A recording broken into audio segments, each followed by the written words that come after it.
Oi, meus amigos aqui do canal Leitura Católica, mais um livro, mais um capítulo, A Vida da Virgem. Hoje é o quarto capítulo e a quarta parte.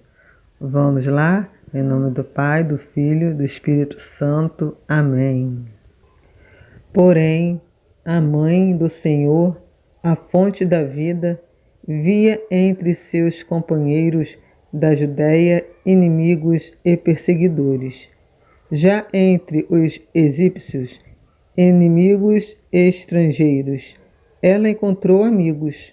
Maria distanciou-se da Judéia e tomou o Egito como seu lar. Então os egípcios viram o que fora dito anteriormente pelo profeta Jeremias sobre o Deus encarnado e sua mãe imaculada e virgem. E nosso Senhor Jesus Cristo e sua Santíssima Mãe moraram no Egito por 2 anos, como nos informaram os padres.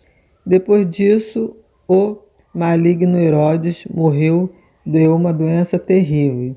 E mais uma vez o anjo do Senhor apareceu em sonhos a José no Egito e disse: Levanta-te, toma o menino e sua mãe, e retorna à terra de Israel, porque morreram os que atentaram contra a vida do menino. José levantou-se, tomou o menino e sua mãe e foi para a terra de Israel. Mateus 2, versículos 19 e 21. E recebeu uma ordem por meio de uma visão. Ele veio habitar na cidade de Nazaré, para que se cumprisse o que foi dito pelos profetas.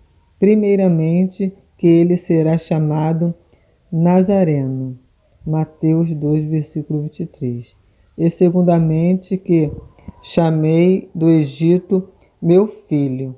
Assim, a descida para o Egito, o retorno do Egito e o estabelecimento em Nazaré fizeram-se graças à aparição e à mensagem do anjo, como nos ensina o evangelista Mateus. Se, no entanto, alguém disser que o evangelista Lucas não menciona a visão do anjo e o estabelecimento em Nazaré, mas afirma que após a apresentação no templo tudo se fez segundo a lei, eles voltavam para a Galiléia, a sua cidade de Nazaré. Isso não quer dizer que haja contradição entre as palavras dos bem-aventurados evangelistas.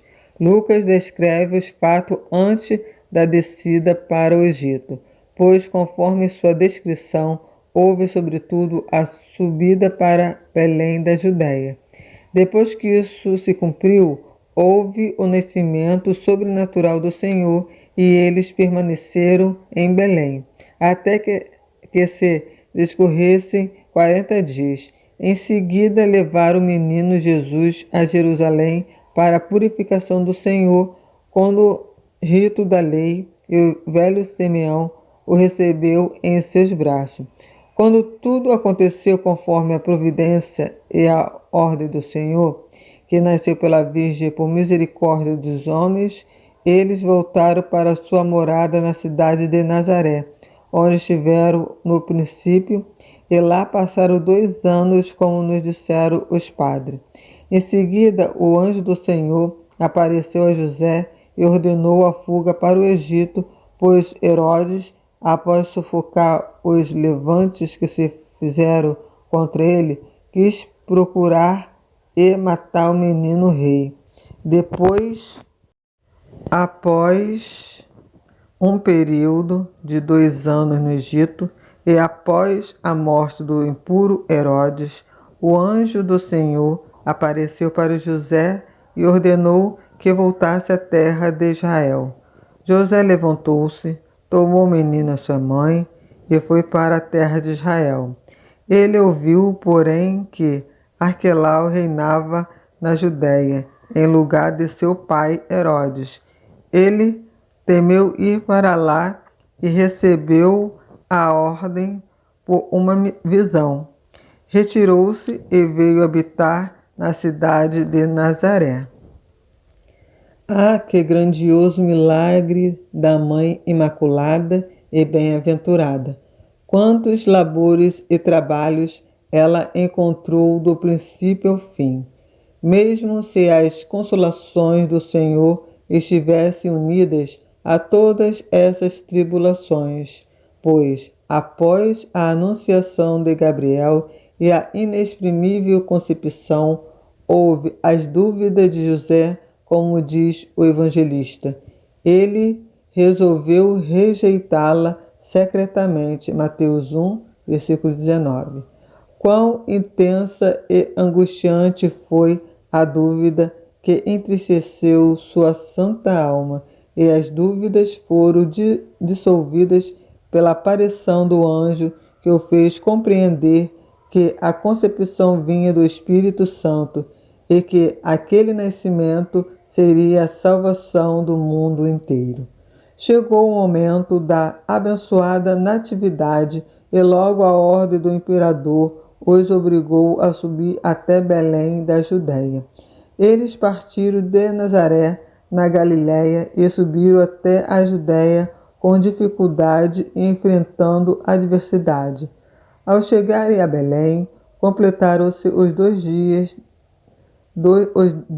dias dela, e Maria deu à luz a seu filho. Senhor de todas as coisas, envolvendo-o em faixas, reclinou-o no presépio, porque não havia lugar para ele na hospedaria, e a vida deles era de pobreza e dificuldade. Porém, mais uma vez, uniram-se às suas tribulações, às consolações, às anunciações dos anjos e às glorificações, o percurso dos pastores, e a procura pelo menino recém-nascido, e a proclamação deles a todos após ouvirem falar do menino por intermédio dos anjos. E aqueles que a escutaram se maravilharam e glorificaram a Deus. Logo houve a chegada dos magos graças à orientação da estrela e à adoração do menino, Rei de todos, com sua Santíssima Mãe, e a oferenda dos preciosos presentes. Depois houve a subida até Jerusalém e a apresentação do insondável e incompreensível menino no templo, e a recepção de Simeão, bem como sua bênção e profecia. Conforme aconteceram essas consolações, o tempo passou, e logo se inflou de loucura o insensível e pérfido Herodes. Houve a fuga para o Egito da Santa Mãe com seu filho desejado, o rei de todas as coisas. E mais uma vez tribulações, pobreza, adversidades e temores, pois Herodes buscava a alma do menino, por meio do qual existem todas as almas vivas.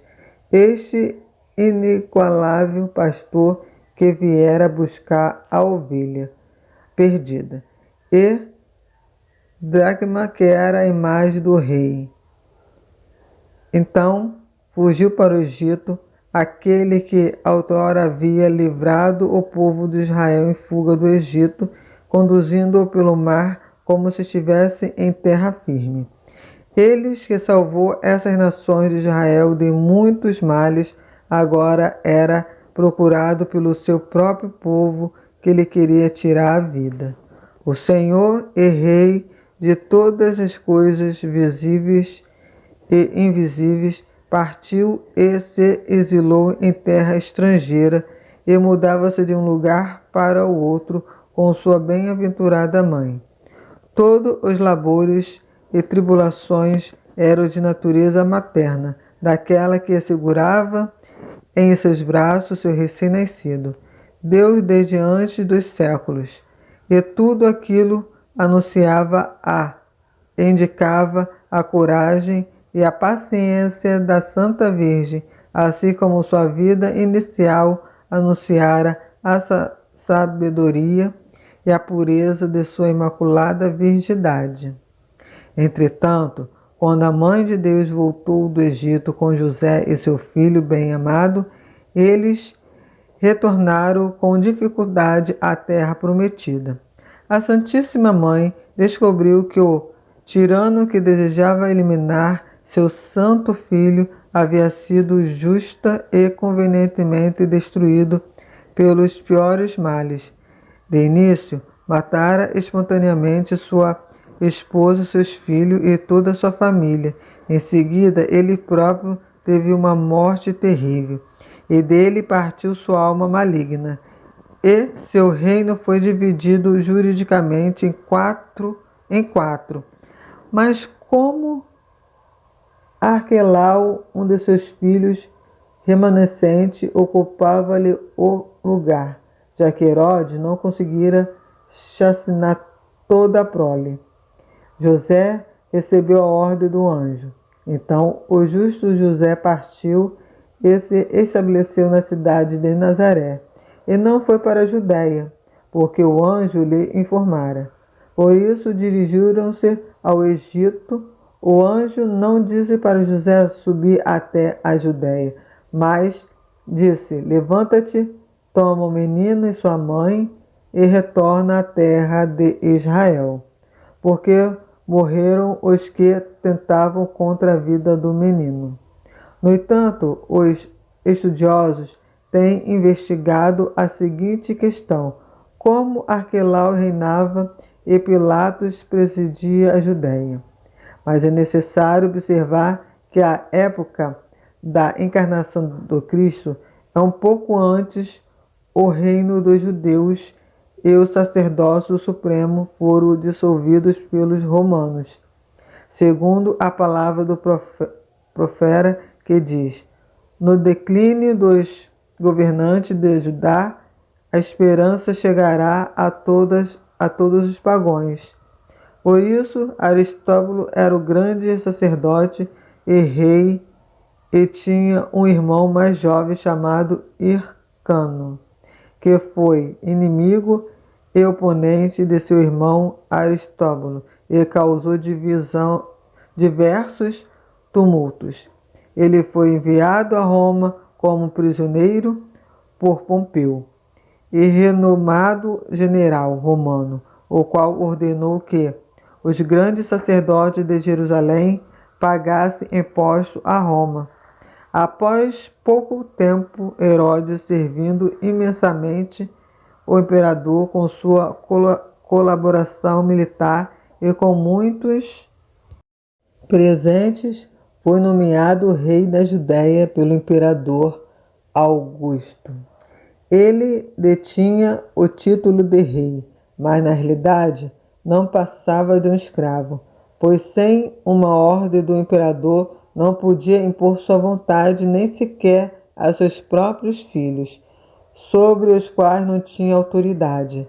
Todavia, depois da morte de Herodes, a servidão dos judeus aos romanos aumentou ainda mais, e durante a vida de Herodes houve o decreto de Augusto para registrar o reino inteiro, e toda a Judéia foi registrada como escrava. Em seguida, um governante romano lhe foi designado, como diz o evangelista. Este recenseamento foi o primeiro no reino de Quirino, na Síria. E, a partir de então, os governantes, os juízes, os soldados e os guardas da região passaram a ser todos romanos, para que os judeus não pudessem mais fazer uma insurreição, pois todo o poder e toda a autoridade pertenciam aos romanos. E o reino da Judéia era dado pelo imperador, a quem quer que lhe aprovesse, mas aquele que fosse nomeado rei não tinha poder próprio e era completamente submisso ao imperador.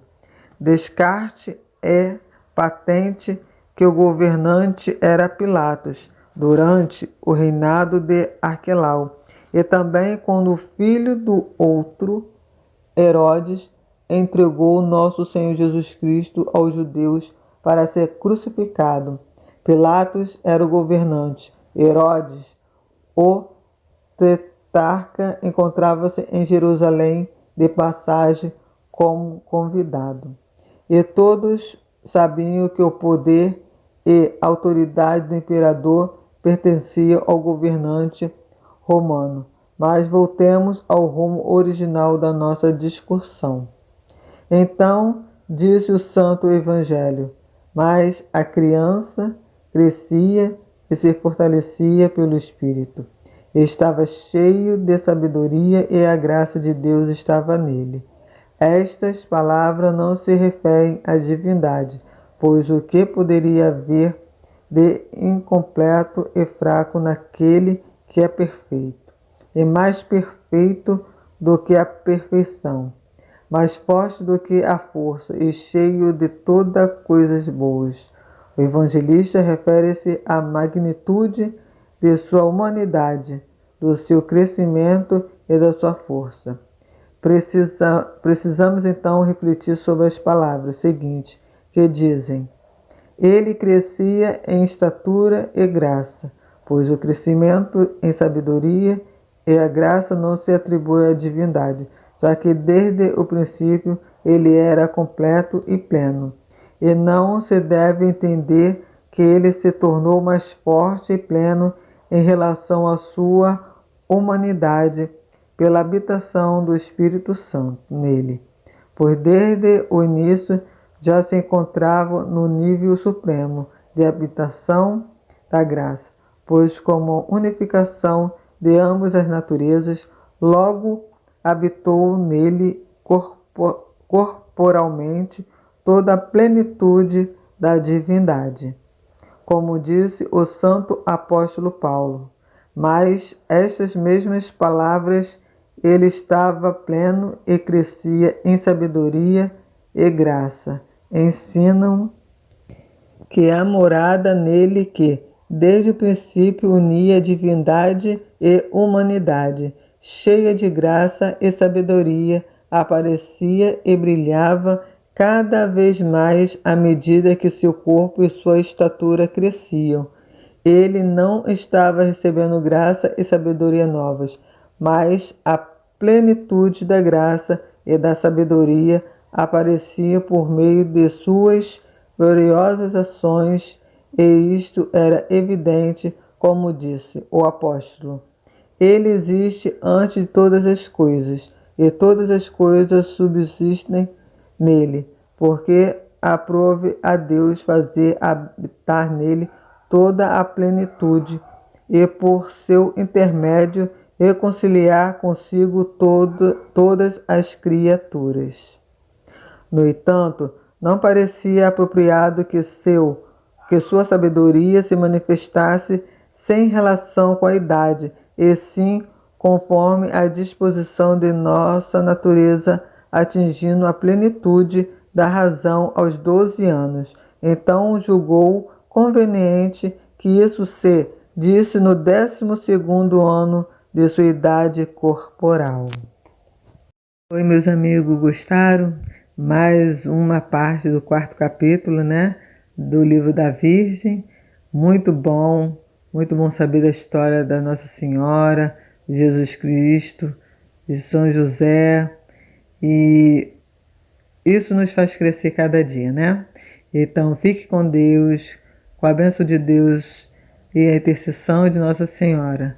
Vamos ler mais?